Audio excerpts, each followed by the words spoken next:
Sudah tampak, Lina? Dan kawan-kawan sudah ya? Ya, saya mulai. Ya, bahwa bone healing itu adalah suatu proses perbaikan jaringan yang membangun kembali struktur jaringan yang rusak. Jadi kalau ada jaringan yang rusak, maka akan adanya perbaikan. Ya, namanya bone healing. Selain memperbaiki strukturnya, juga fungsi jaringannya. Jadi percuma kalau hanya memperbaiki struktur tapi tidak berfungsi, kan juga percuma gitu ya. Jadi harus dua-duanya, selain strukturnya diperbaiki, fungsinya juga diperbaiki.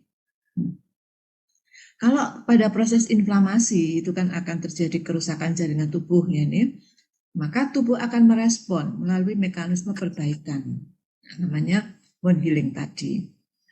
Repair atau perbaikan itu artinya pemulihan arsitektur dan fungsi jaringan. Ini setelah terkena jejas. Gitu ya. Wound healing itu tidak semata-mata begitu terjadi kerusakan, terjadi perbaikan. Tetapi ada tahapan yang harus dilewati, yaitu mulai dari koagulasi sampai ke pembentukan jaringan baru. Ada 4 tahapan di sini. Tahapan koagulasi atau homeostasis, inflamasi, tahapan proliferasi, dan maturasi. Nah, maturasi inilah terjadinya pembentukan jaringan baru. Dimanapun proses penyembuhan itu sama. Yang membedakan adalah waktu. Ya, jadi setiap luka itu membutuhkan waktu yang berbeda-beda, tergantung tingkat keparahannya atau tergantung pada siapa luka itu terjadi.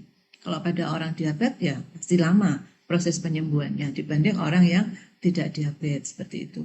Atau lukanya yang besar dibanding luka yang kecil itu juga berbeda waktunya. Meskipun prosesnya sama, ada keempat proses fase ini ya.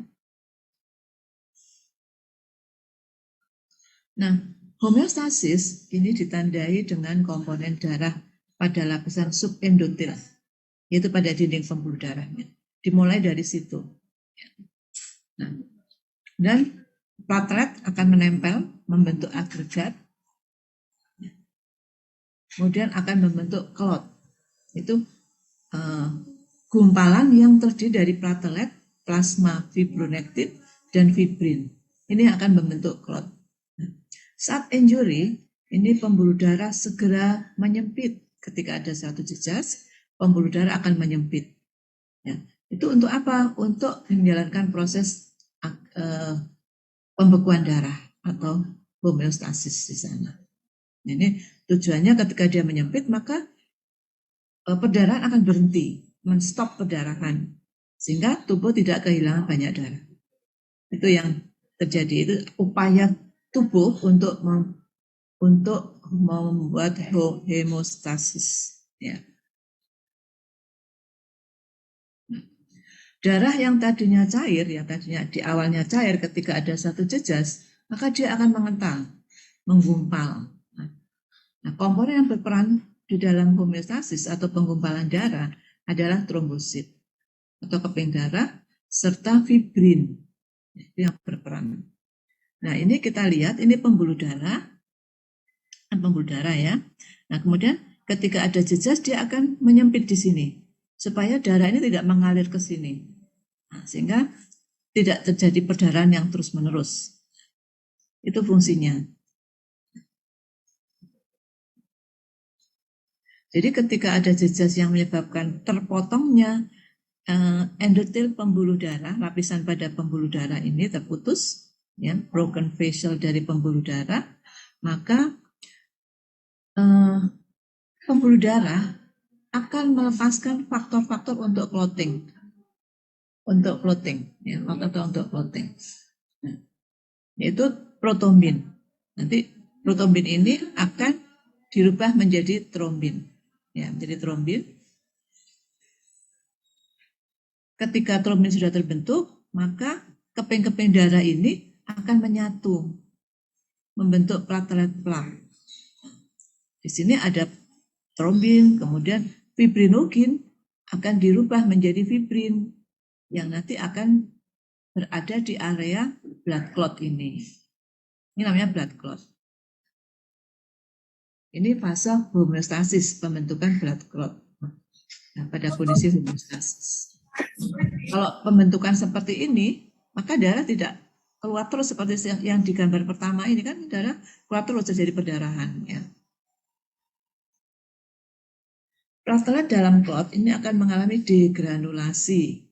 Dia melepaskan faktor-faktor kemoatraktannya untuk menyebabkan terjadinya inflamasi, kemudian mengaktifkan faktor lokal seperti fibroblasta dan sel endotel, serta konstriktor ya, seperti kemokin, CCL5, ya, atau CC ligan 5, ada trombin, ada TGF-beta, tumor growth factor beta, ada platelet derived growth factor, dan VEGF, vascular endothelial growth factor. Fase inflamasi, itu tadi fase homeostasis ya, terbentuknya blood clot. Kemudian fase inflamasi ini terjadi segera 2-5 hari setelah terjadinya paparan.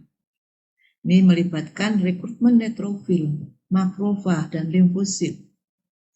Kemudian juga adanya tromboplastin yang nanti akan membentuk clot. Pada fase inflamasi, ini pembuluh darah mengalami vasodilatasi. Dan terjadi proses fagositosis oleh sel-sel neutrofil ataupun oleh sel-sel makrofag. Itu fase inflamasi. Proses di awal pada fase homeostasis, setelah darah membeku menutup luka, kemudian perdarahan akan berhenti. Setelah itu pembuluh darah akan terbuka kembali untuk mengalirkan darah. Itu tujuannya apa? Menyalurkan oksigen dan nutrisi pada jaringan yang rusak. Aliran darah yang melewati luka akan menyebabkan luka terasa hangat, membengkak, dan berwarna kemerahan. Ya. Banyak kan tanda-tanda klinis radang adalah tumor, pembengkakan, dolor, rasa hangat, kalor ya hangat, rubor, kemerahan, dolor, rubor, kalor, apalagi ya, fungsiolesa ya. Ada kurang satu, apa kurang satu? Dolor, rubor, sakit apa sakit di sini? Pin full itu apa ya? Sakit, lupa saya. Ada ingat?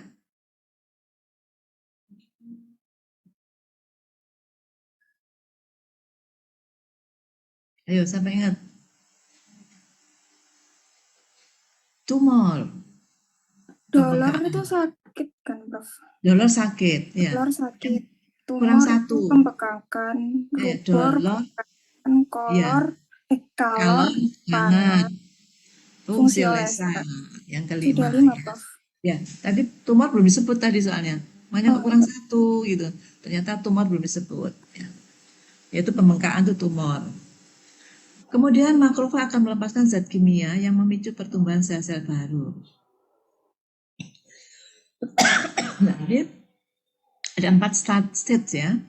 Ini stage pertama yaitu homeostasis.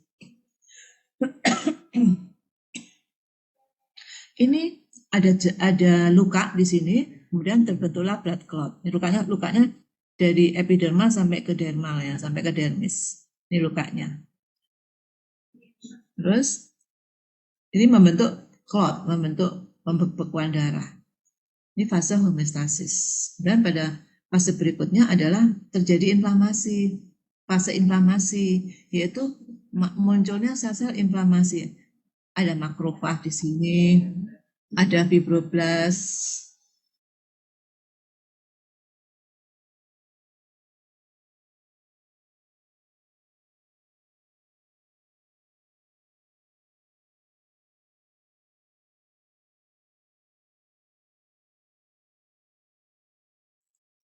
Ya, ini inflamasi ini mulai direkrut sel-sel yang terkait dengan inflamasi.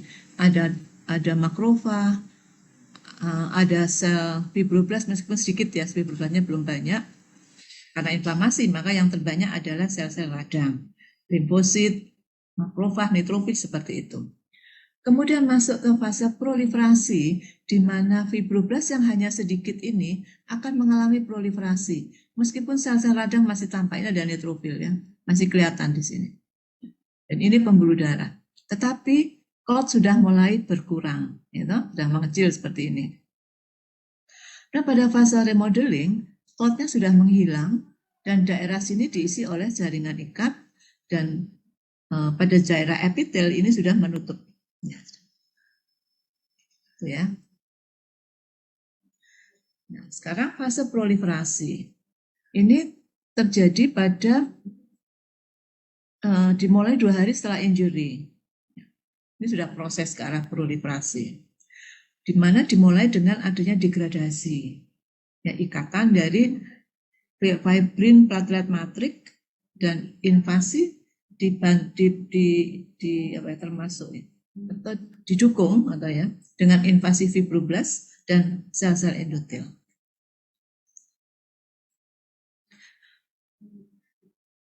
Kemudian famili dari MMP yaitu serin protease, sistein itu disekresikan. Untuk apa? Memfasilitasi migrasi seluler, migrasi sel-sel tadi melalui fibrin clot dan matriks. Jadi pada fase proliferasi ini meliputi adanya fibroblast sudah terbentuk, deposisi ECM, pembentukan new blood vessel, dan reepitelisasi. Itu fase proliferasi. Nah, peran makrofag dan mast cell ini juga penting pada fase proliferasi karena makrofag dan mast cell melepaskan growth factor, meliputi PDGF, TGF-beta yang menstimulasi aktivitas daripada fibroblast. Fibroblast teraktivasi, berproliferasi, kemudian mensekresi kolagen, ya toh, yang menuju ke arah healing. Nah, setelah area luka itu steril, kan kalau luka itu kalau mau dirawat kan disterilkan dulu ya, diberi alkohol dan sebagainya, maka sel darah merah ini mulai memproduksi senyawa kimia yang akan membantu mendorong pembentukan kolagen pada luka oleh sel-sel fibroblast. Kenapa kolagen penting? Karena kolagen adalah serat protein yang membentuk jaringan kulit yang baru pada luka atau jaringan parut. Dan di sini fungsi kolagen dia akan menutup area luka dan perbaikan jaringan kulit yang rusak sehingga terjadi proses penyembuhan. Ya. Faktor-faktor yang mempengaruhi wound healing ada faktor lokal, ada faktor sistemik. Yang faktor lokal adalah blood supply, jadi suplai darah. Suplai darah ini berperan penting karena darah mengandung yang membawa oksigen, yang membawa intake nutrisi ke daerah yang mengalami luka. Nah, kalau supply-nya terganggu, berarti supply oksigen, supply nutrisi juga mengalami gangguan, sehingga proses penyembuhan juga mengalami gangguan, terlambat.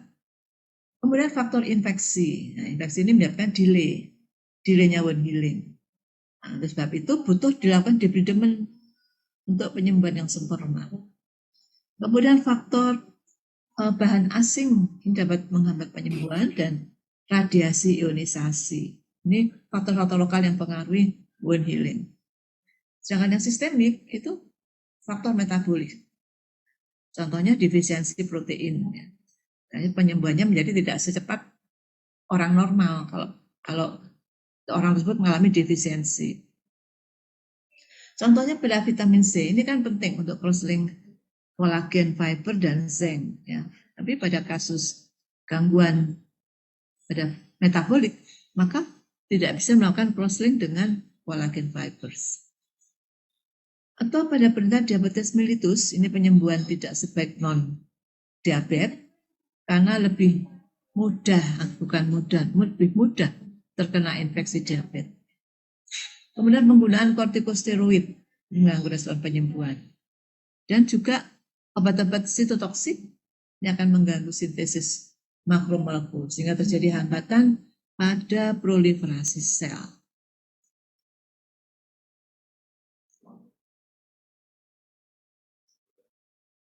Fase remodeling ini terjadi pada waktu yang lama, ya, bahkan dapat bertahan hingga 1 tahun.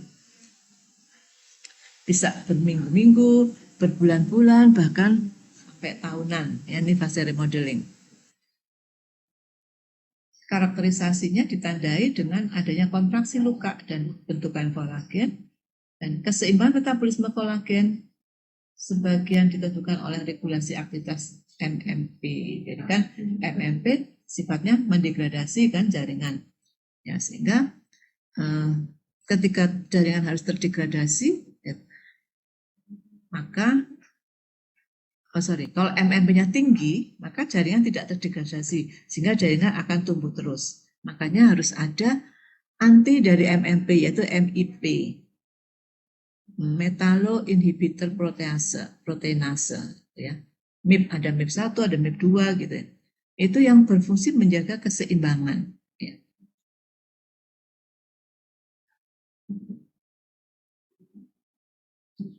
Fibroblast yang migrasi ke daerah luka ini akan berproliferasi. Kemudian dia tersimpan di ECM, membentuk jaringan granulasi. 1-2 minggu, luka sudah sembuh, terisi oleh jaringan granulasi, yaitu terisi oleh fibroblast yang telah berubah menjadi myofibroblast, menyebabkan kontraksi luka dan deposisi dari kolagen.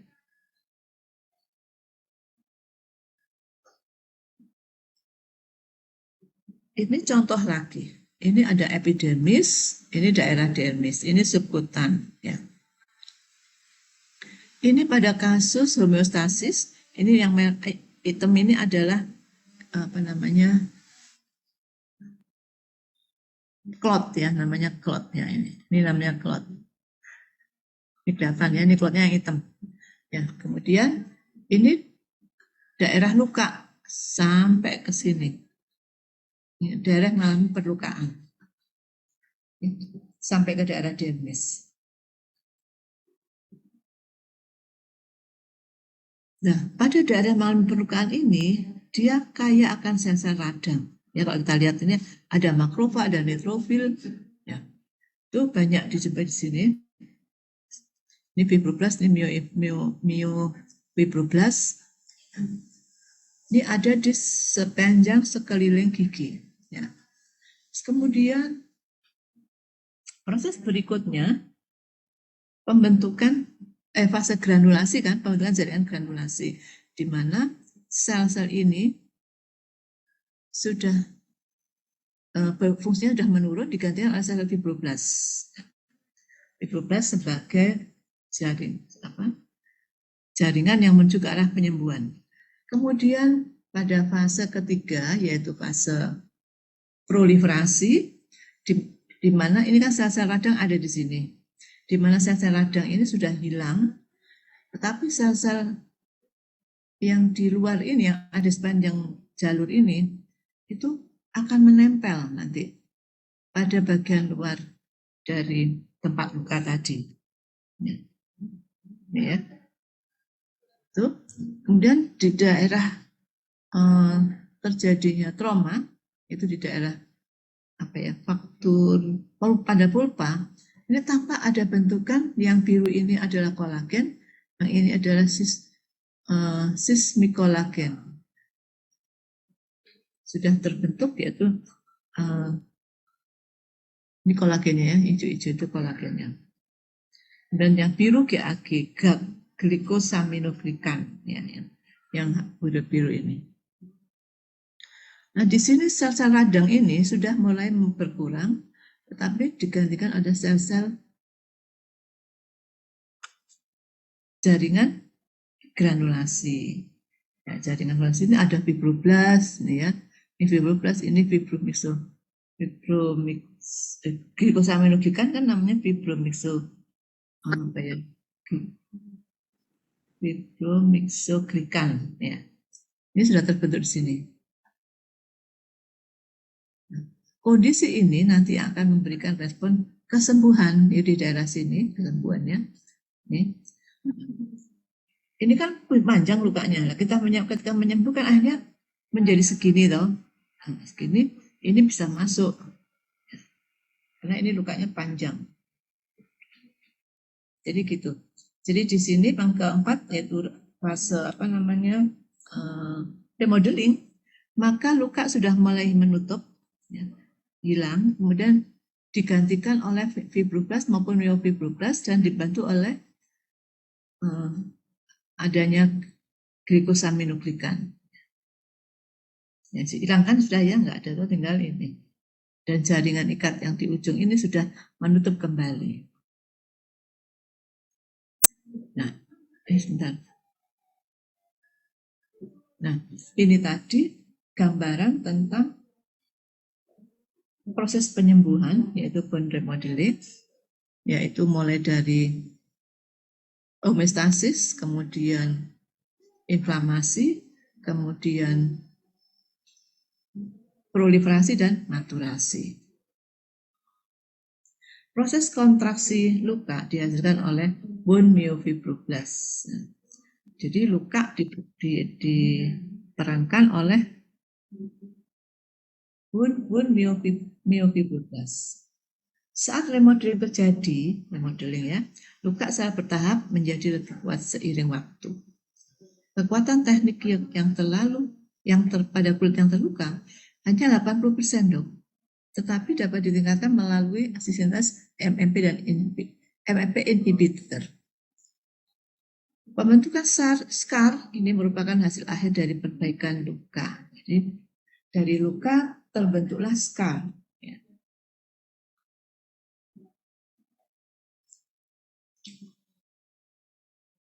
Kemudian tahap yang terakhir pada penyembuhan luka adalah penguatan jaringan yang baru terbentuk atau pada proses maturasi. Pada fase ini bekas luka benar-benar sudah tidak tertutup oleh kulit, ya, namun kulit bisa tampak lebih keras atau lebih kencang, tidak terlalu kulit normal.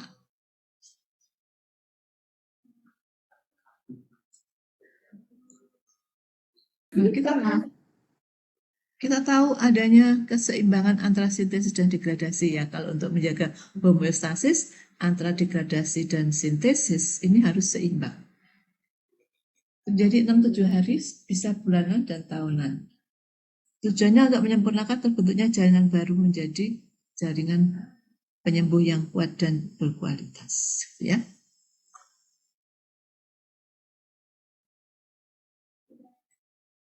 Sebentar ya.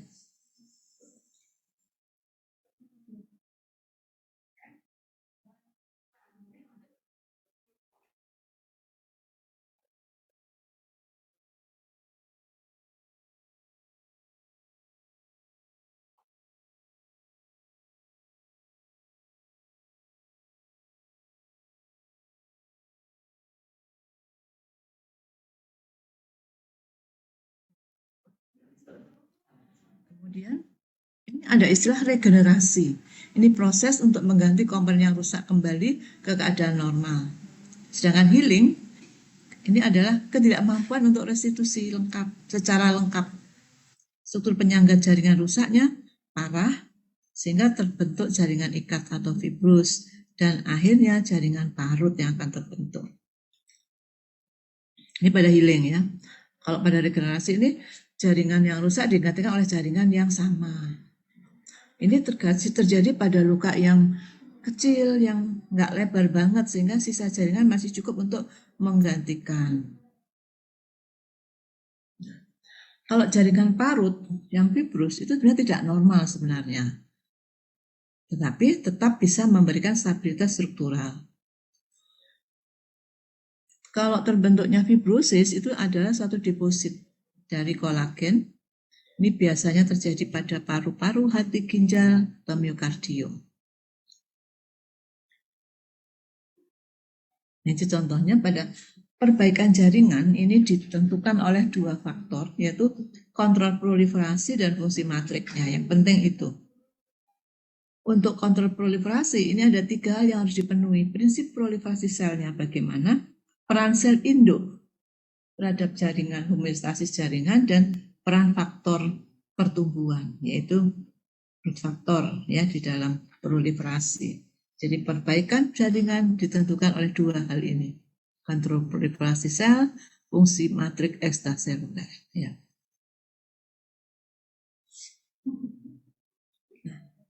Sel-sel yang berproliferasi selama proses perbaikan adalah sel dari sisa jaringan yang terluka. Jadi kalau tangan kita terpotong, terbelah jadi 2 kan? Bukan terbelah tangannya, kulitnya kan terpotong jadi terbelah jadi 2. Ya. Berarti kan ada jaringan yang hilang dan ada jaringan yang tersisa. Nah, yang tersisa inilah akan berdiferensiasi, regenerasi, menutup kembali dengan strukturnya yang sama, gitu ya. Itu kalau sisa jaringan itu kalau jaringannya kecil. Kemudian sel endotel vaskular ini penting untuk pembentukan pembuluh darah baru yang berguna untuk nutrisi dan pengiriman nutrisi dan O2 untuk proses penyembuhan. Pada proses proliferasi ini penting sel fibroblast. Nah, sel fibroblast merupakan sumber daripada jaringan ikat. Kemudian adekuasi proses perbaikan jaringan ini ditentukan oleh beberapa faktor ya. Faktor produksi faktor pertumbuhan, kemudian respon sel terhadap faktor pertumbuhan ini bagaimana dan kemampuan sel membelah. Pada kondisi normal, populasi sel itu bisa dipertahankan melalui keseimbangan antara proliferasi dan kematian sel. Ini. Jadi proliferasi dan kematian harus seimbang untuk menyebabkan populasi yang normal dalam kondisi homeostasis. Dan munculnya sel baru yang telah berdiferensiasi menjadi sel induk. Ya, jadi kembali lagi nantinya suatu saat gitu ya. Ini contoh gambaran dari populasi sel ya.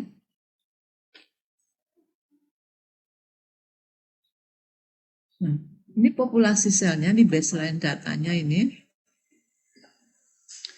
Maka harus ada keseimbangan antara proliferasi dan apoptosis. Baru kita temukan baseline populasi.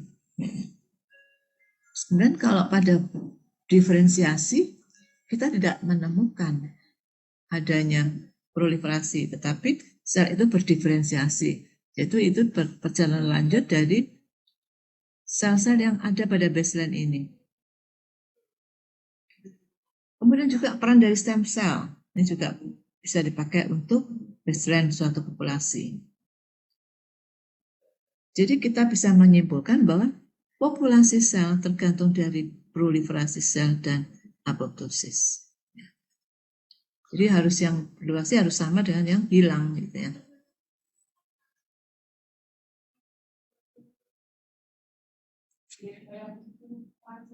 Sudah ini tadi. Nah, ini contohnya. Ini ada suatu jejas ya, suatu injury mengenai respon seluler maupun respon vaskular. Yang respon seluler, ini contohnya terjadi stimulus remove. Ini akut injury. Berarti di sini ada 2 ikatan, ada 2 kejadian. Nanti terjadi respon seluler dan vaskuler. Yang ikatan pertama adalah stimulus remove. Jadi stimulusnya dihilangkan. Tetapi ingat, masih ada akut dan fase withdrawal injury. Ya. Pada stimulus yang remove, ini ada 2 kejadian juga, yaitu parenchymal cell death dan parenchymal cell death. Yang parenkim contohnya luka-luka yang superficial, kemudian proses inflamasi, itu inflamasi yang sebagian aktif ya. Kemudian yang parenchyma cell death ini ada kerusakan ya pada jaringan Grunbergnya, pada deep wound atau luka yang dalam ini menyebabkan scar formation. Untuk yang regenerasi, contohnya liver, degenerasi, subsuperficial wound, resorpsi, ya itu yang masuk dalam regenerasi jaringan. Dengan yang masuk pada healing, itu luka dengan insisi yang dalam dan inflamasi, infak pada miokardium. Kemudian yang tadi stimulus bisa di-remove ya, remove stimulus pada akut. Sekarang yang kronis, persisten lagi ya pada sel yang rusak. Ini menyebabkan fibrosis pada jaringan scar. Tahu ya? Jadi kapan jaringan scar dibentuk ya?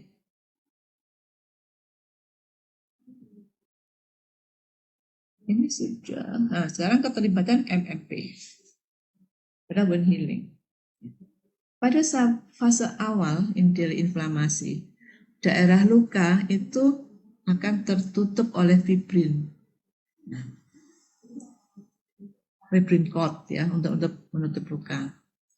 Dan meningkatkan kadar MMP2, MMP9 pada makrofag.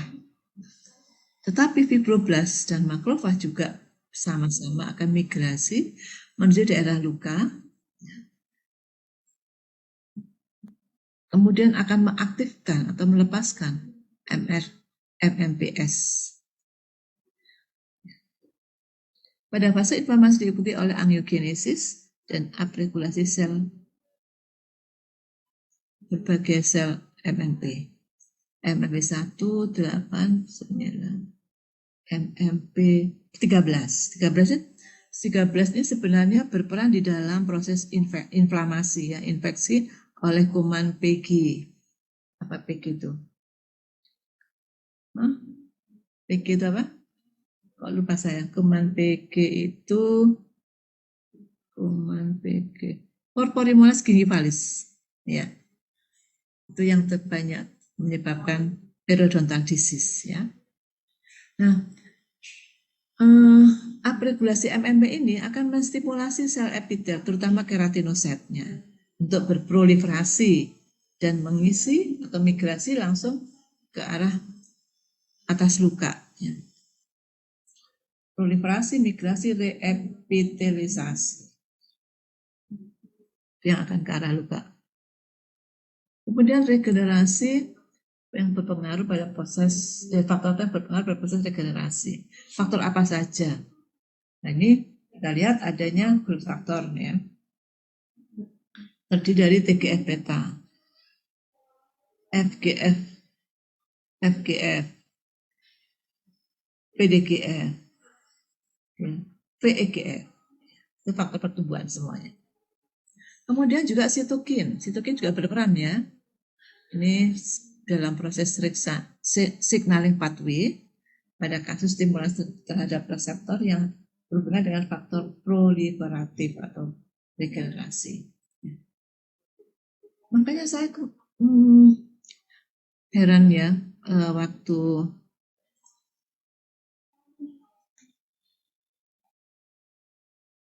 pada kasus proliferasi ya, itu ada di mana sel yang berproliferasi tidak bisa dihentikan terus menerus. Berarti dia kehilangan faktor-faktor yang bisa mengaktifasi fungsi-fungsi yang lain. Contohnya fungsi untuk apoptosis, fungsi untuk memberhentikan siklus sel itu dia nggak ada. Ya. Tapi beberapa literatur mengatakan itu ada. Ya. Komponen atau protein tertentu untuk stimulasi resorpsi dan reposisi adalah penyembuhan dari jaringan tulang.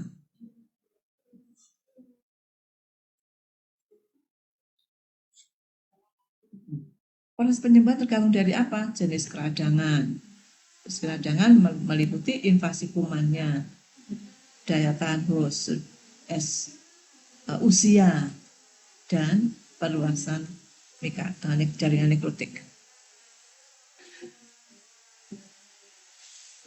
Jenis jaringan yang terlibat ini mempengaruhi juga kemampuan regenerasi sel-sel parenkim yang rusak serta vaskularisasi yang baik. Nah, ini semua syarat-syarat untuk regenerasi. Nah, kemudian ini bapaknya fungsi ECM. Nah, ini menunjang mekanik ya, karena dia bersifat migrasi, polarisasi sel itu ya. Kemudian untuk kontrol pertumbuhan famili integrin itu.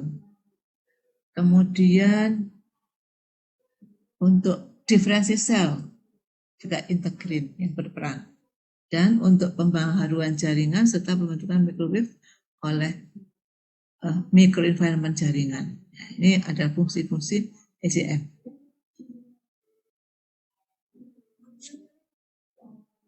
Kemudian perbaikan dengan deposisi dari jaringan ikat ada 5 atau tahapan proses, yaitu pembentukan pembuluh darah baru atau angiogenesis. Ya, kalau kita bicara angiogenesis adalah proses terjadinya pembuluh darah baru.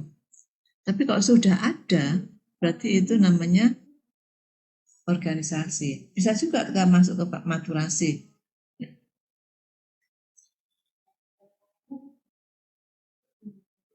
Nah, ini juga contoh lagi ya, di mana ada suatu luka. Di sini kita lihat epitelnya putus, ini juga putus.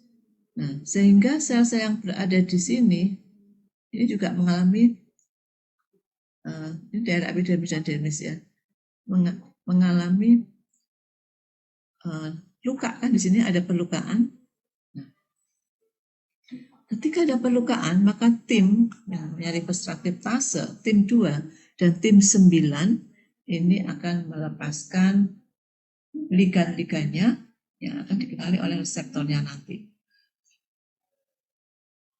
Yaitu di sini peningkatan MP2 dan MP3 9, kemudian yang kronik wound itu MP8 turun, tapi yang 9 naik. Ya. Keratosis sudah semakin dekat. Ya. Nah, kemudian ada 2 kejadian, terjadi inflamasi atau terjadi proses penghentian daripada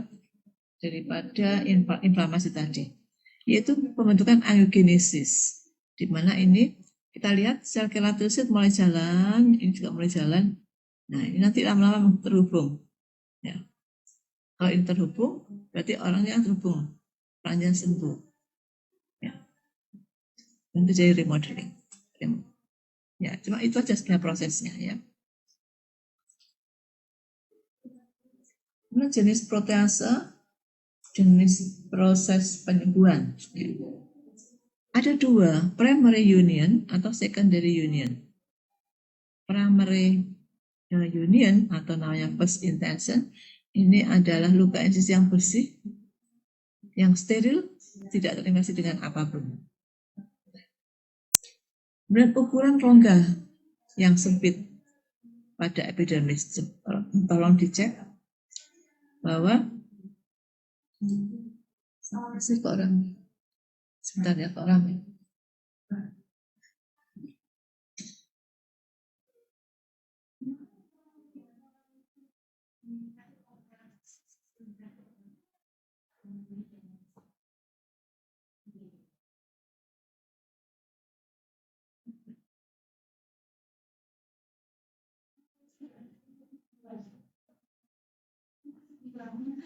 ya, bentar ya, ada kuliah agak banter ngomongnya. Jadi ini yang healing first intention atau primary union, ini lukanya insisi bersih, dia lukanya tidak terkontaminasi, steril, tidak terinfeksi, ukurannya kecil. Jadi apa? Rongganya sempit di sana pada epidermis itu. Nah, dan di sana terisi oleh darah atau blood clot ya 24 jam setelah terjadi lukanya, relatif sedikit kematian sel ya dari sel-sel jaringan epitel dan jaringan ikatnya. Nah, pada primary union ini regenerasi epitelnya cepat, banyak daripada yang fibrosisnya, sehingga jaringan parutnya juga lebih kecil. Maka kontraksi luka menjadi minimal. Ini yang healing by first intention. 24 jam pertama, ya, neutrofil akan tampak di tepi insisi, bermigrasi menuju bekuan fibrin. Sel basal pada tepi irisan epidermis mulai menunjukkan aktivitas mitosis yang meningkat di 24-48 jam. Sel epitel dari kedua tepi tadi yang terpisah tadi oleh luka ini akan bermigrasi dan berproliferasi sepanjang dermis dan akan bertemu di tengah-tengah di bagian permukaan kerak luka. Nah, ini tidak ditemukan di sana lapisan epitel yang tipis tetapi kontinu yang terus-menerus.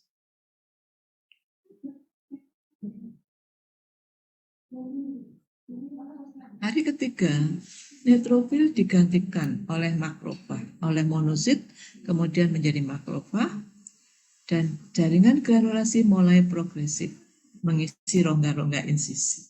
Jadi hari ketiga ya setelah neutrofil ya. Serat kolagen juga muncul di hari ketiga, yaitu pada tepi luka insisi, tapi masih terorientasi vertikal, belum menyeberang sampai ke insisinya. Pada kasus ini, pada kasus penyembuhan primary intention ini, sel epitel terus berproliferasi, membentuk lapisan epidermis yang menebal. Kemudian hari kelima, terjadi vaskularisasi, itu mencapai puncak tinggi-tingginya, dan jaringan granulasi memenuhi rongga insisi, rongga yang terluka tadi ya, itu mulai terisi oleh jaringan granulasi. Serat kolagen makin banyak dan mulai menyambung ya, pada daerah yang insisi tadi. Kemudian ditunjang dengan migrasi fibroblast ke lokasi injury. Nah, migrasi ini diaktifasi oleh kemokin CCL5 tadi, ya toh. TNF alpha itu sitokin ya, TNF alpha. Kalau PDGF, TGF, FGF ini adalah growth factor. Jadi migrasi fibroblast ke lokasi injury diaktifasi oleh kemokin, sitokin, dan growth factor. Proliferasi dipicu juga oleh berbagai multiple, baik itu growth factor maupun sitokin. Growth faktornya ada PDGF, TGF, FGF, EGF, ya. Kemudian sitokinnya IL-1 beta dan TNF alpha. Setelah itu baru ketebalan epidermis menjadi normal. Berarti ini hari kelima kan? Ya, hari ketujuh sudah terjadi healing, sudah sembuh. Itu secara fisiologis. Ya. Nah, kemudian setelah minggu, kalau sudah minggu gitu ya, itu dari proses untuk penyembuhan dia. Nah, ini yang kemudian setelah minggu kedua penyembuhan tadi, akumulasi kolagen dan proliferasi fibroblast terus berlanjut. Yang hari ke-7 tadi, ke-5 tadi, itu secara klinis tampak luka sudah menutup. Tetapi secara histopatologis belum sembuh karena masih kalau kita pegang lukanya itu masih lembut, lembek, apa sih kok bahasa Jawa empuk gitu loh ya. Lukanya masih empuk kalau kita pegang. Itu berarti di dalam jaringan itu masih belum sembuh sempurna. Tetapi secara klinis di permukaan luka sudah mengering, sudah menutup. Ya. Nah, pada kasus seperti itu masih terjadi akumulasi kolagen dan proliferasi fibroblastnya. Kemudian infiltrasi leukosit masuk, edema, peningkatan vaskuler mulai menghilang. Yang ketika infiltrasi limfosit, Ödem dan vaskuler mulai menghilang. Nah, dan yang meningkat apa? Deposit kolagen pada jaringan parut dan regresi pembuluh darah vaskuler. Sehingga luka itu tampak, yang sudah nutup ya, itu tampak pucat. Masih warnanya belum seperti jaringan sekitarnya. Jadi dia kelihatan lebih tampak masih pucat.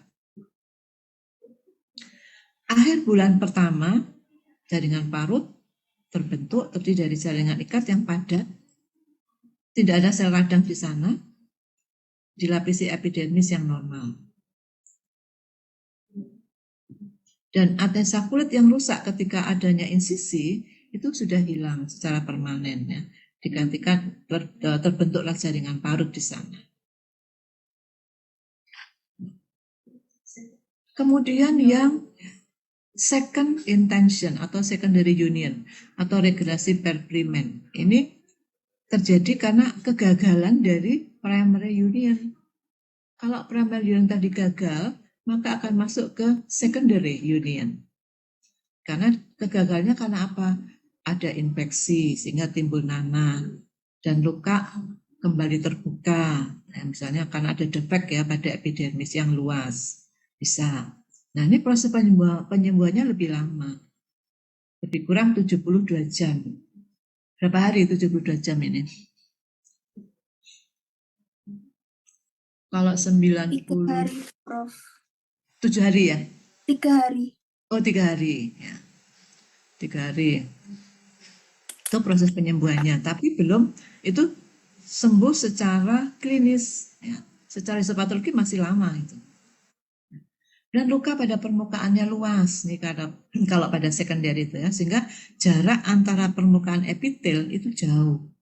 Karena pada luka epitelnya kan terbelah kan, itu belahannya jauh. Nah, proses regenerasinya berjalan lambat. Nah, karena apa? Reepitelisasi berlangsung lama sampai berminggu-minggu dan tidak menghasilkan hasil yang sempurna karena besarnya luka tadi. Sehingga permukaan ketika sembuh, maka permukaan yang luka tadi ketika sembuh membentuk cekungan.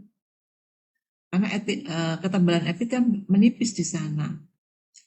Makanya biasanya kalau luka-luka yang besar dalam dilakukan implantasi ya, implantasi jaringan kulit, diambilkan dari mana gitu, dari paha misalnya, ditempelkan di tempat yang lukanya lebar itu lebih bagus penyembuhannya daripada kita mempertahankan luka yang terjadi dengan memberi obat dengan harapan akan sembuh.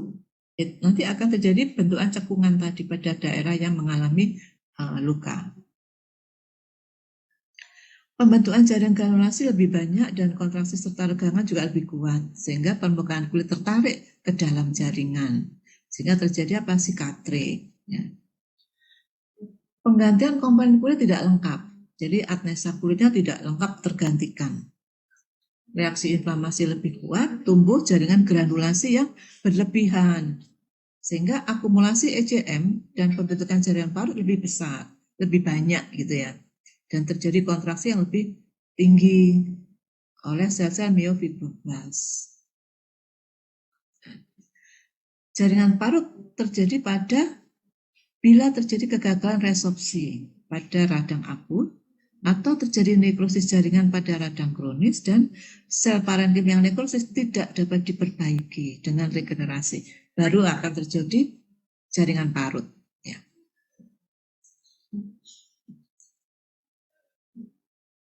Ini sudah ya. Oh, saya balik nih. Nah, sekarang ini. Yang kiri saya ya ini ya, yang kecil ini penyembuhan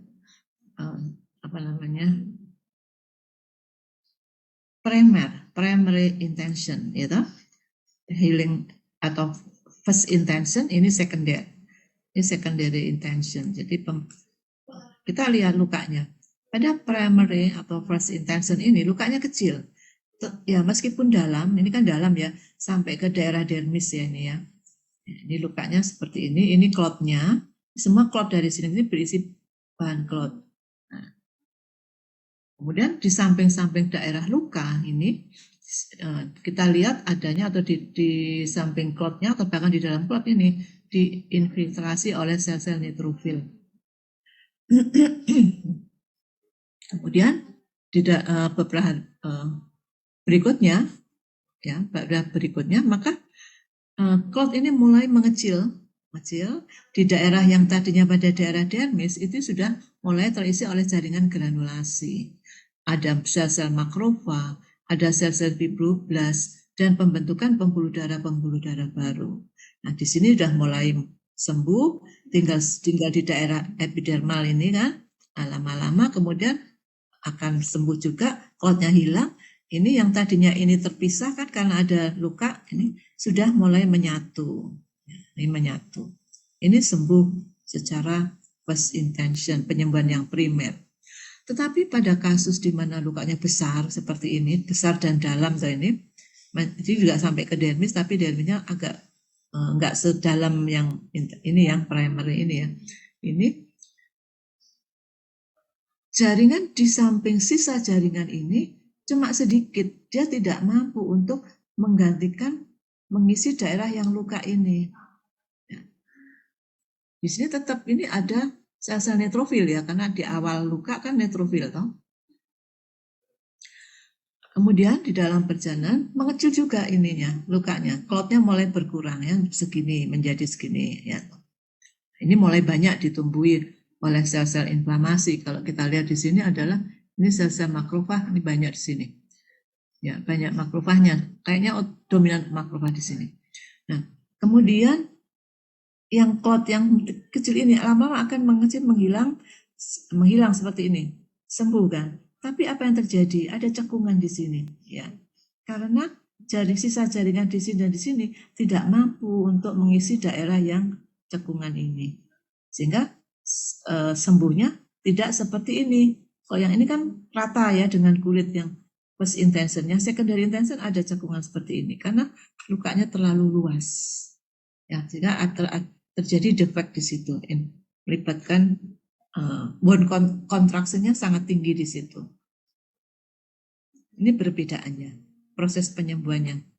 Yang sini sembuh sempurna, yang ini sembuh tapi ada daerah cekungan. Nah, di sini sel epitelnya itu tipis di daerah sini. Kalau ini kan tebal semua, tebal ya. Ini tipis di sini. Ya. Peran kontraksi dan regangan pada akhir penyembuhan yaitu merupakan akhir dari regenerasi kontraksi dan regangan itu. Kalau kontraksi itu pada jaringan parut itu kecil, tidak mengganggu fungsi organ. Regangan itu tergantung dari jumlah kolagen yang terbentuk. Kalau minggu pertama 10%, kemudian beberapa bulan lagi mencapai 80%. Jadi makin banyak, makin tinggi regangannya. Ya. Kekuatan luka. Luka, kalau ada luka dan kita jahit, itu mempunyai kekuatan 70% pada kulit yang normal ya. Kalau jahitan diangkat pada minggu pertama, maka kekuatannya 10% dari kulit yang normal. Nah, ini akan terus meningkat selama 4 minggu setelahnya. Nanti akan menjadi 100%. Kembalinya kekuatan regangan ini tergantung pada dua hal. Sintesis kolagen yang lebih besar dari degradasinya selama 2 bulan pertama dan modifikasi struktur kolagen. Ini jika sintesis menurun. Kemudian maka diadakan modifikasi sehingga kekuatan regangan kembali normal. Ini contoh jaringan granulasi. Ya, kita lihat adanya pembuluh darah, ini pembuluh darah, ini juga ya. Ini pembuluh darah. Di sini yang yang putih-putih, bukan putih ya, kecil-kecil panjang-panjang ini ada sel-sel fibroblas. Sel-sel fibroblas ya. Dan ini kita lihat bentukan yang seperti ini, bentukan berwarna eosinofilik agak tebal-tebal ini adalah kolagen. Serat-serat kolagen, serat-seratnya. Sorry. Bahan hialin, maaf. Ini adalah bahan hialin ya, sini. Dan kolagen tuh ini mulai kita tampak di sini yang biru-biru kecil-kecil ini ya. Warna biru-biru ini adalah bentukan kolagen yang masih belum banyak. Nih, sudah mulai terbentuk kolagen. Ketika kolagen sudah banyak, pada pengecatan mason trikrom ini akan tampak seperti ini. Pada daerah luka sudah terisi kolagen banyak seperti ini. Jadi sudah mulai membaik. Pembuluh darah masih ada di sana karena dia pembuluh darah yang normal dalam arti untuk menghidupi jaringan-jaringan yang ada di sana karena dia kan fungsinya memberikan nutrisi, memberikan oksigen. Nah, aspek patologisnya apa pada proses perbaikan jaringan? Adanya komplikasi luka, penyembuhan luka. Itu timbul karena abnormalitas komponen dasar pada proses perbaikan. Ada 3 hal di sini. Pembentukan jaringan granulasi, saya salah ketik ini, dehiscence, dan parut yang inadequate. Ya, jadi terjadi wound, hands, dan ulcerasi. Oh, pada rusak semua tulisan saya ini ya. Tidak saya perbaikinya. Dan pembentukan komponen proses perbaikan yang berlebihan.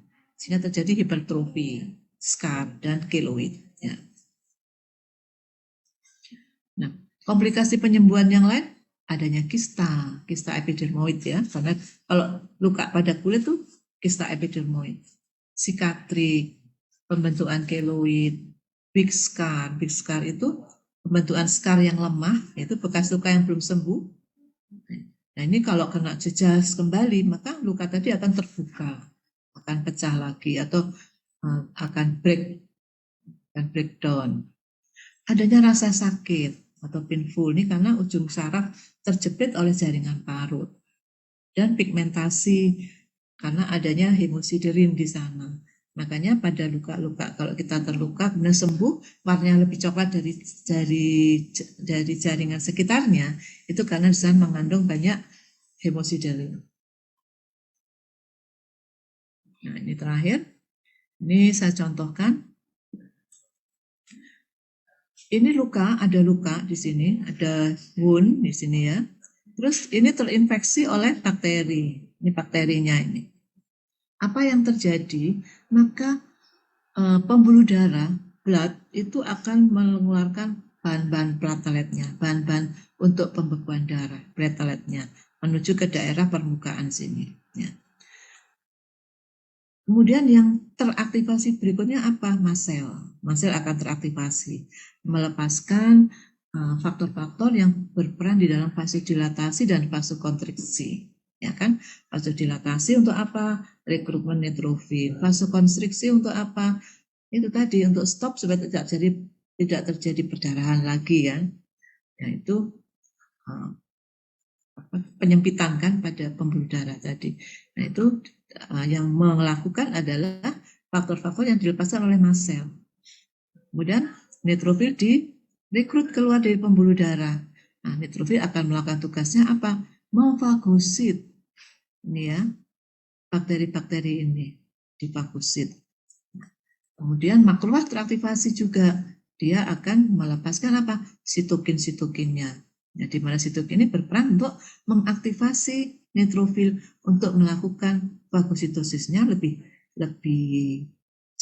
banyak, lebih besar. Dan selain itu juga sitokin tadi akan berperan di dalam rekrutmen daripada blood cell. Bukan blood cell. Rekrutmen daripada sel-sel pengganti dari neutrofil yaitu monosit yang akan menjadi makrofag. Dan sitokin ini juga berperan di dalam awal terjadinya perbaikan pada jaringan yang rusak. Jadi itu ya prosesnya. Oke, ada pertanyaan? Atau saya absen dulu? Saya absen dulu ya.